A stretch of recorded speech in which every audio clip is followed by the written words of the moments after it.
Pagi sudah kasih Tuhan, kembali kita pagi hari ini dalam renungan pagi dan kita sedang membahas satu tema, yaitu jalannya telah terbuka tetapi hanya ada satu jalan.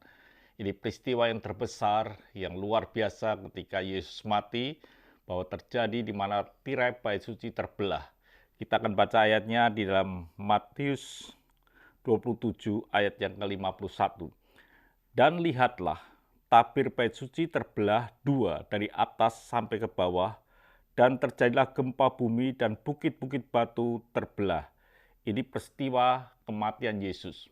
Saudaraku yang kasih Tuhan, saya sebut ini dahsyat karena apa? Puluhan, mungkin ratusan orang mati di Kalvari. Puluhan, mungkin ratusan orang mati di salib. Penjahat-penjahat mati di situ. Tetapi tidak akan pernah terjadi apa-apa tentang bait suci. Tapi ketika Yesus mati, bait suci itu di mana tirainya terbelah menjadi dua. Artinya bahwa hubungan manusia itu bisa dipulihkan. Hubungan manusia itu kembali, bisa diutuhkan kembali dengan Tuhan. Saudaraku yang kasih Tuhan, kenapa saya katakan demikian? Karena di Israel setahun sekali ada yang disebut dengan pemulihan, di mana orang datang mempersembahkan korban setahun sekali dan imam membawa darah dan masuk ke kemah yang maha kudus. Jadi saudara pengajian itu perdamaian yang terjadi, pemulihan yang terjadi, tapi itu hanya setahun sekali dan setiap setahun dilakukan berulang-ulang.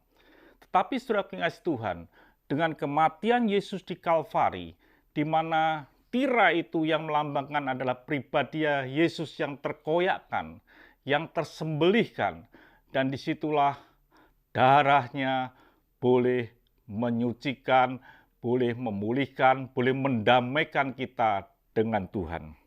Dikatakan dalam Ibrani 9 ayat yang ke-12, dan ia telah masuk satu kali untuk selama-lamanya ke dalam tempat yang kudus, bukan dengan membawa darah domba jantan dan darah anak lembu, tetapi dengan membawa darahnya sendiri. Dan dengan itulah ia telah mendapat kelepasan yang kekal. Yesus sebagai imam besar, dia masuk tidak membawa akan domba yang tidak bercacat atau lembu yang tidak bercacat atau lain sebagainya. Tetapi dikatakan dalam firman Tuhan, dia membawa dirinya sendiri yang tidak bercacat. Dia membawa darahnya sendiri masuk ke dalam kemah kudus itu. Dia mengadakan pemulihan, dia mengadakan perdamaian, dan itu sesuatu yang luar biasa. Firman Tuhan dikatakan di dalam Ibrani 9 ayat yang ke-14, betapa lebih darah Yesus Kristus yang oleh roh yang kekal telah mempersembahkan dirinya sendiri kepada Allah sebagai persembahan yang tak bercacat, akan menyucikan hati nurani kita dan perbuatan yang sia-sia supaya kita dapat beribadah kepada Allah yang hidup. Melalui kematian Yesus, saudara dan saya bisa beribadah kepada Allah yang hidup. Itu sesuatu yang luar biasa.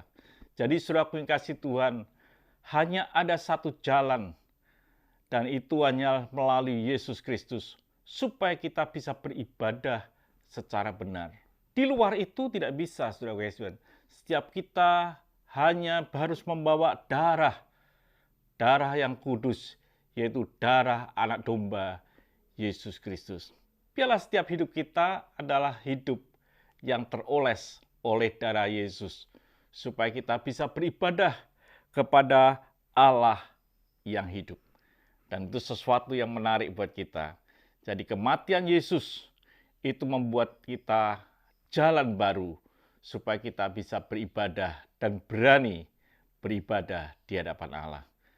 Saudaraku yang kasih Tuhan, itu sesuatu yang luar biasa. Tuhan memberkati, sampai jumpa esok pagi. Mari kita berdoa. Terima kasih Bapa untuk pagi hari ini. Bila kami yakin darah-Mu membuat kami bisa beribadah kepadamu ya Tuhan. Kematian-Mu itu luar biasa, membuat kami layak mengalami pemulihan dengan Engkau. Terima kasih, dalam nama Yesus Kristus kami bisa berdoa dan mengucap syukur. Haleluya. Amin. Tuhan memberkati.